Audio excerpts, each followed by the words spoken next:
1980ஸ்ல மும்பை நகரத்தையே தன்னோட கட்டுப்பாட்டுல வச்சிருந்த நிழல் உலக தாதா தாவூத் இப்ராஹிம் தற்போதைக்கு அவருக்கு 61 வயதுன்னு சொல்லி சொல்றாங்க. 1993ல மும்பையில் நடைபெற்ற தொடர் குண்டு வெடிப்புல கிட்டத்தட்ட 257 பேர் உடல் செதறி இறந்து போனாங்க. அதுக்கு காரணமா அதுக்கு பின்புலமா இருந்தவரும் தாவூத் இப்ராஹிம் அப்படின்னு சொல்லி சொல்லப்படுது. அவரை இந்தியா அப்ப இருந்தே தேடிட்டு இருக்காங்க. பாகிஸ்தானோட உதவியோட தான் அவர் ஏதோ ஒரு பகுதியில் மறைஞ்சிருக்காரு, நீங்க கண்டிப்பா அவரை எங்களுக்கு ஒப்படைக்கணும்னு சொல்லி பல விதங்கள்ல சொல்லியும் பாகிஸ்தான் மசிஞ்சு கொடுக்கற மாதிரியே தெரியல. இப்ப அவரை பத்தி என்ன ஒரு தகவல் வெளில வந்திருக்குன்னு பாத்தீங்கன்னா, அவருக்கு உடல்நிலை சரியில்லை, மாரடைப்பு ஏற்பட்டிருக்கு அப்படின்னு சொல்லி ஒரு தகவல் 2-3 நாளைக்கு முன்னாடி வெளில வந்துச்சு. தற்போதைக்கு அந்த மாரடைப்பு மூலமா அவர் இறந்து போயிருக்கிறதுக்கும் வாய்ப்பு இருக்கு, பாகிஸ்தான் அந்த விஷயத்தை மறைச்சிட்டு வராங்க அப்படின்னு சொல்லி தகவல்கள் பரவி வந்திருக்குங்க.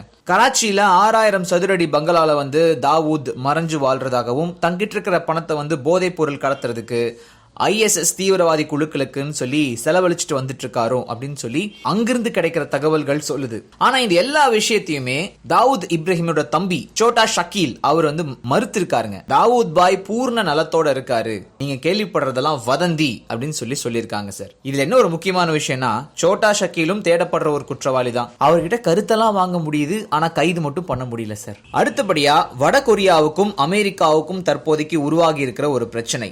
அதாவது வடகொரியா அவங்களோட மிசைல் லான்ச் ப்ரோக்ராம்லாம் வச்சு ஏவுகணைகளை அனுப்புறது, ஆயுத சோதனைகள் செய்யறதுன்னு சொல்லி அப்பப்ப ஏதாவது ஒரு பிரச்சனை கிளப்பிட்டு இருப்பாங்க. சோ அமெரிக்கா என்ன பண்ணுச்சுன்னா, கால் வில்சன் அப்படின்ற ஒரு போர்க்கப்பலை வடகொரியாவுக்கு பக்கத்துல போய் நிப்பாட்டுறதுக்கு அனுப்பி வச்சுது. இதனால அந்த ஏரியால ஒரு போர் மூழும் சூழல் ஏற்பட்டு இருந்துச்சு.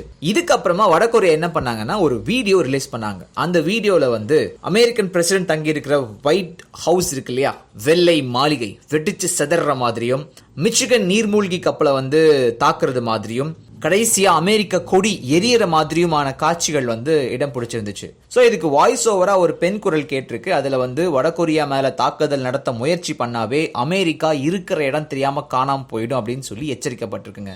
அடுத்தபடியா அமெரிக்கா வடகொரியாவுக்குள்ள நுழைஞ்சாலும் ஆச்சரியப்படுறதுக்கு இல்ல அப்படின்னு சொல்லி இந்த விஷயங்களை கவனிச்சிட்டு இருக்கிற இன்டர்நேஷனல் அரசியல் நோக்கர்கள் அவங்க சொல்லியிருக்காங்க சார்.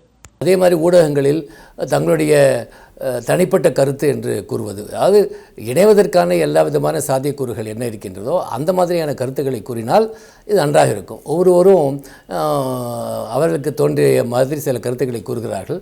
அது ஒரு தவறான அணுகுமுறை, அதை தவிர்க்கப்பட வேண்டும். ஒற்றுமையாக இருந்தால் நிச்சயமாக இதற்கு ஒரு தீர்வு காணப்படும்.